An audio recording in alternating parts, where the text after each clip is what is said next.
乌俄战争爆发1204天，俄罗斯伤亡破100万。6月12日，乌克兰总参谋部报告称，在过去的一天中，国防军消灭了1140名入侵者。自战争全面开始以来，俄罗斯伤亡超过100万名士兵，这就意味着在这短短3年多的时间里，俄军的阵亡人数超过25万，是阿富汗战争的15倍，车臣战争的10倍。可悲的是，高伤亡并没有为俄军带来高收益，直到现在，俄罗斯也没能实现入侵乌克兰的目的。相比之下，乌军伤亡约40万人，有6万至10万名士兵阵亡。就乌俄战场而言，俄军伤亡破100万意味着什么？乌俄的伤亡人数为什么差距那么大？战争的结局会是什么？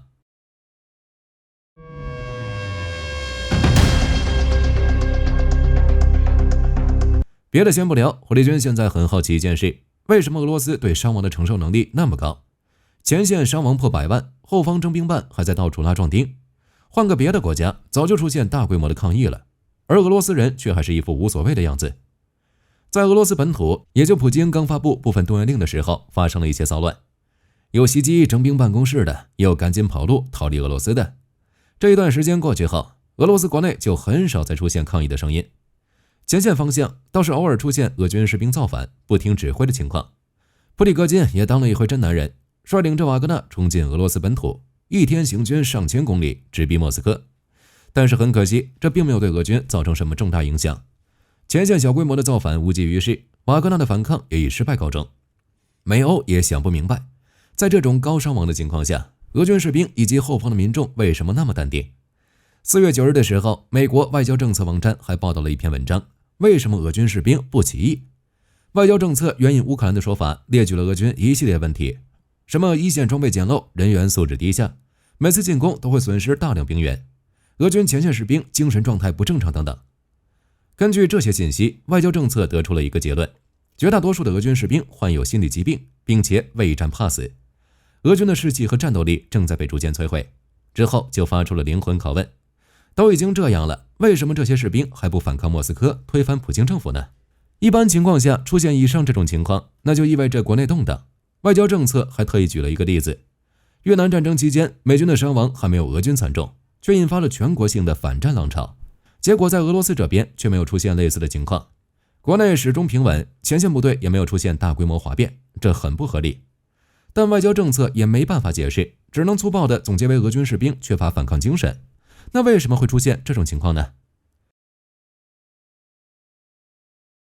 这就要聊到普京的死亡经济学，或者是市场化动员了。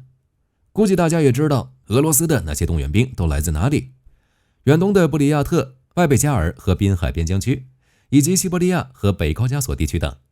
这几个地方比较穷，很多俄罗斯男人都是小混混，整天打架酗酒，根本活不到领退休金的时候。对于他们的家庭来说，把这些人丢到战场上其实也是一个好消息。没死的话，每个月高工资，比社会工资要高5倍。死了有抚恤金，还有荣誉加成。只能说冰冷的家人变成了一串温暖的数字。无论是站在国家还是个人的角度来看，这都是最有解。2024年10月，独立民调机构列瓦达中心的调查显示，有 40% 的俄罗斯人会支持家人参军，以改善家庭情况。换句话说，就是拿钱换人。进行动员之后，那些生活在偏远地区的俄罗斯人生活水平大幅上升，新房、新汽车到处都是。了解历史的人估计都熟悉这种模式。第一次工业革命之后的葡萄牙、西班牙、英国都这样干过。纺织机和蒸汽机取代了很多人的工作。圈地运动搞出了大量无地农民无所事事，放任不管的话，估计就要搞起义了。于是国家就把这些人全送到殖民地，宣称那边全部牛羊和黄金。就比如英国，英属北美在独立战争前夕大概有250万至300万人，而当时英国本土的人口才700万人，相当于1/3的人口都在海外。俄罗斯则与此类似，不过与英国不同的是，俄罗斯需要自己掏钱，这会在一定程度上拖累经济。在美欧制裁俄罗斯，油价不断降低的当下，这种情况还能持续多久，谁也说不准。至于那些家庭最终能不能领到钱，那就看运气了。领钱之前还要应对2个难题：俄罗斯政府是否承认此人阵亡，以及高层贪了多少。当然，这对前线没什么影响。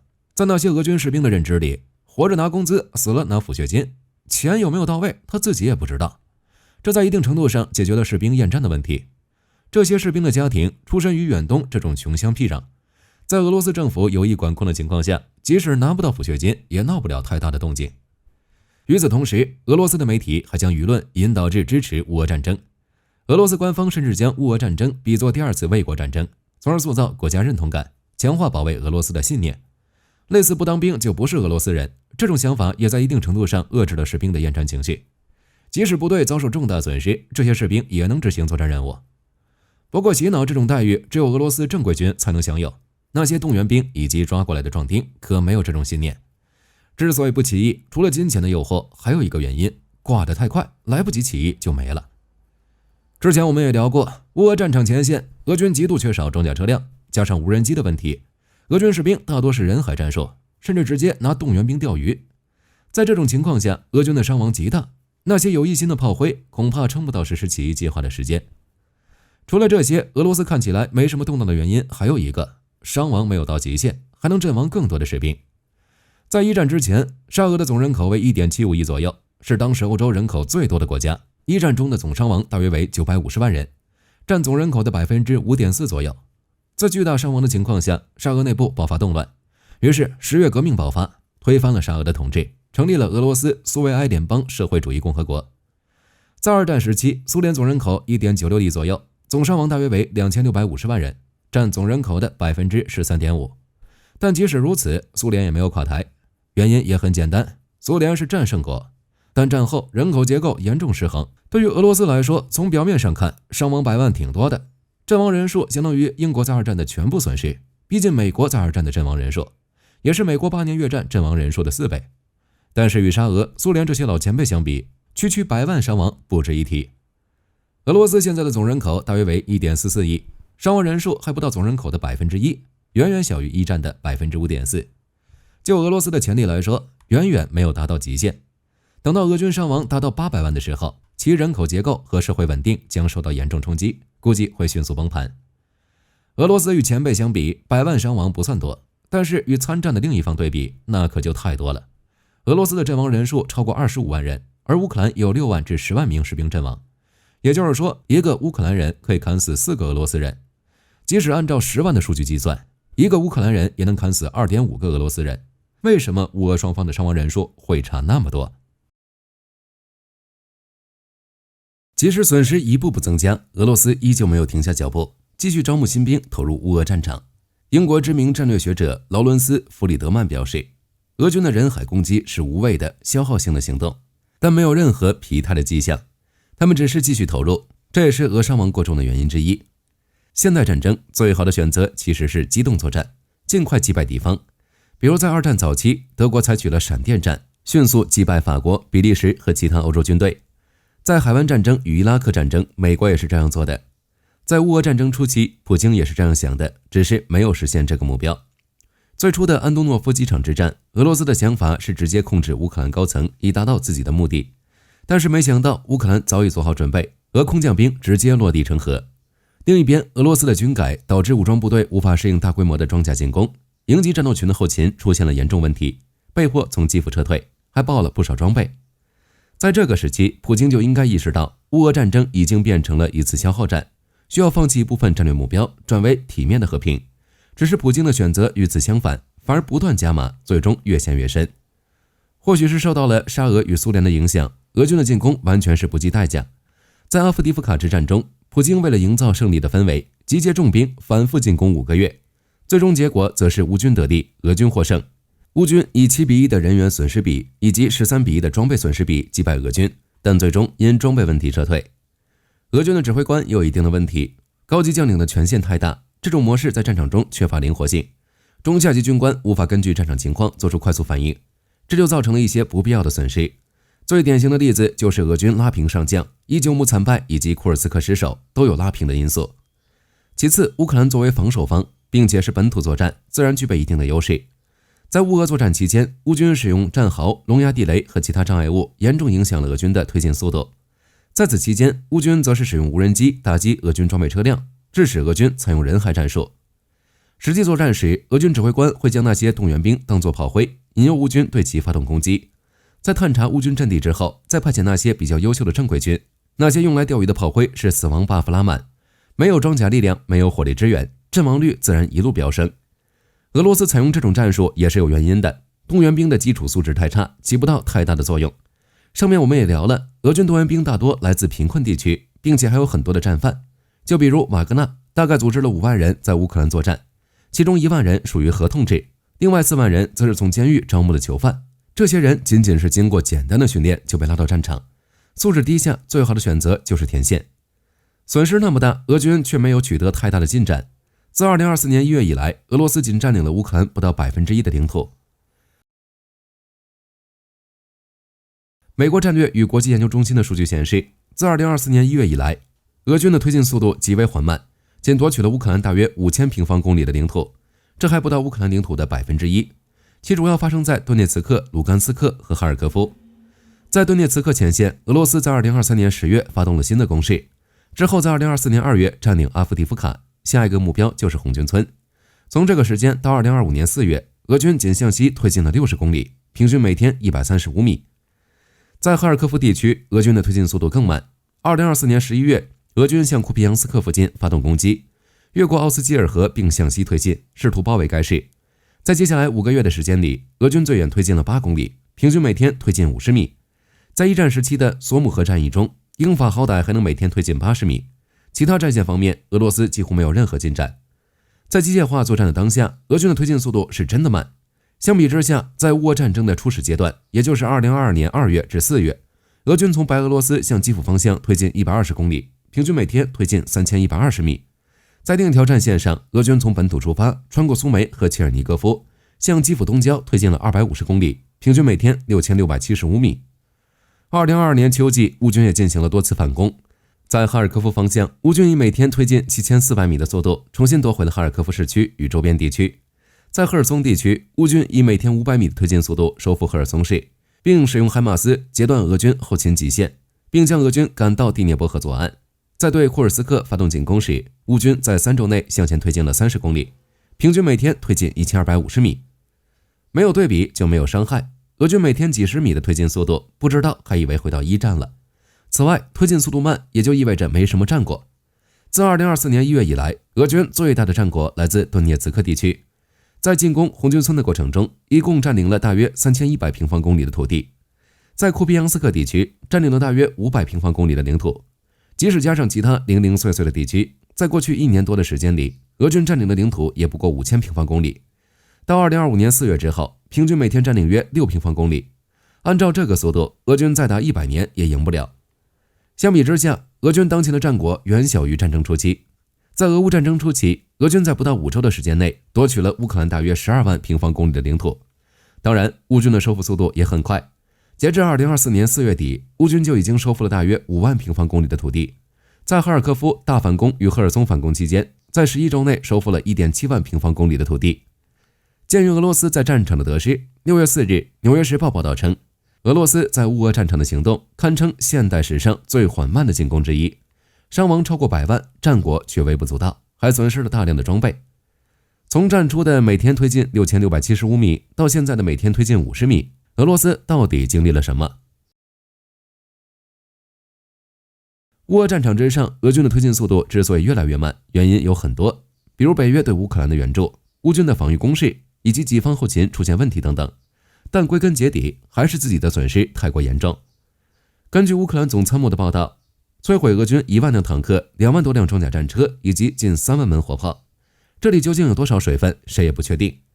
我们还是按照 ORYX 的数据为主。ORYX 网站的数据显示，俄军已经损失4049辆坦克，其中 T54、T55 这种老坦克损失的并不是很多，加起来也就14辆。俄军都是将其当火炮使用。当然，也有可能因为装甲太过薄弱，直接被炸没了。最惨的还是 T72 系列与 T80 系列，其中 T72 系列被干掉了1656辆， T80 系列是1190辆。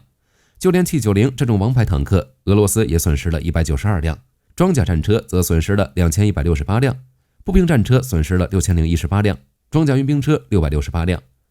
这只是最保守的数据，每辆战损的战车都有图片或者视频证据，加上那些没有计算在内的车辆，数量估计接近2万。二战之后的战争，损失坦克排名第一的是伊拉克，在海湾战争中损失了约3700辆。现在排名就要改变了，俄罗斯以损失4049辆坦克荣登第一。乌俄战争爆发之前，俄军现役的主战坦克也就2600辆，等于说打到现在，俄军现役坦克不仅全部损失，还倒欠了大约1500辆。当然，俄军损失的这些坦克里有很大一部分属于苏联的库存，但库存里的坦克不是说用就用的，还需要经过翻新。俄罗斯本土的兵工厂即使3班倒，也无法补上坦克的缺口，没得太快了。这就导致那些在前线作战的俄军士兵无车可用，只能步行或者骑摩托，甚至还有骑驴的。这也导致俄军阵亡人数增加。虽说在乌俄战场之上，坦克频繁被开罐，但好歹还能为士兵提供一层装甲防御。没了之后，俄军士兵就只能以血肉之躯硬扛炸弹。朝鲜那边的太阳士兵都做不到这一点，更别说俄罗斯的那些动员兵了。在火炮领域，乌军摧毁了俄军498门多管火箭炮、947门自行火炮以及472门牵引式火炮。远程火力的损失也在一定程度上加剧了步兵的阵亡速度。当然，论背锅，俄罗斯空天军的黑锅更大。俄军飞行员也就在战争初期潇洒了几天，在北约援助抵乌之后，空天军就没影了，被炸怕了。ORVX 网站的数据显示，俄军已经损失了157架飞机，其中包括40架苏25、37架苏34，甚至还有11架图 2M3 以及9架图 95MS。 在损失一系列飞机之后，俄空天军就只能在远离前线的地方丢制导滑翔炸弹。现在滑翔炸弹也不行了，乌军通过电子战干扰了炸弹的精度，并且随着100架 F-16进入乌克兰，空战已经是乌克兰占优。前几天就击落了1架苏35，空中力量无法发挥作用，仅靠地面部队突击，结果就是俄军士兵伤亡数破100万，推进速度太慢。至于俄罗斯海军的损失，一共28艘舰艇和潜艇被摧毁，具体的这里就不再说了，黑海舰队背大锅。就火力军来说，装甲车辆不足，空天军战力拉胯，导致俄军地面部队只能采取人海战术，阵亡人数太多也怪不了别人。那么俄伤亡破100万对战况有什么影响？乌俄战争的未来会是什么？很遗憾，俄伤亡破100万只能算是一个里程碑，对当前战况并没有太大的影响，也就激发一下乌军的士气，打击俄军士兵的作战氛围，更多的就没有了。普京不会因为这一点损失而停止战争。可以预测的是，在接下来的一段时间内，俄罗斯政府依旧到处抓壮丁，并每个月向乌俄战场投入2万至3万名动员兵。至于乌俄战争的未来，谁也说不准。特朗普上台后宣布不再向乌克兰提供援助，并提倡乌俄和谈。出于无奈，泽连斯基的想法也从将俄罗斯赶出乌克兰变成了尽快与俄罗斯和谈。但是到目前为止，和谈依旧是遥遥无期。俄罗斯一直以和谈为借口向乌克兰发起攻击，夺取更多的土地。只是很明显，俄罗斯无法快速结束战争。美国战略与国际研究中心的数据显示，在当前的乌俄战场，还有大约40万名俄军士兵与25万名乌军在前线对峙。签署矿产协议后，美国也开始时不时地向乌克兰提供援助，欧洲更是不断加码。俄罗斯想要赢得战争，那就需要美欧全部取消对乌援助，情报支持也要切断。就目前的情况来看，美国有前科，说不定会有这种想法，但欧洲不会。在欧洲眼里，俄罗斯一旦赢得乌俄战争，下一个目标就是自己，这样就意味着俄罗斯依旧面临着数年的消耗战。时间一长，是否会出现什么意外就不好说了。就比如我们上面聊的制裁，如果俄罗斯经济崩盘，抚恤金一直发不下来，即使伤亡没有突破800万，俄罗斯内部也会出现动荡，前线也会受到影响，随时都会溃败。如果乌俄和谈冻结当前战线，美欧取消一部分制裁，俄罗斯经济也会有一定的好转。但这也就意味着战场并没有结束，乌俄战争可以算是克里米亚危机的延续，那么下一次的冲突就是乌俄战争的延续。好了，这期视频到这儿就结束了。各位觉得乌俄战争会以什么方式结束？可以在视频下方留言，大家一起讨论。喜欢的话不要忘记点点关注。我是火力军，下期见。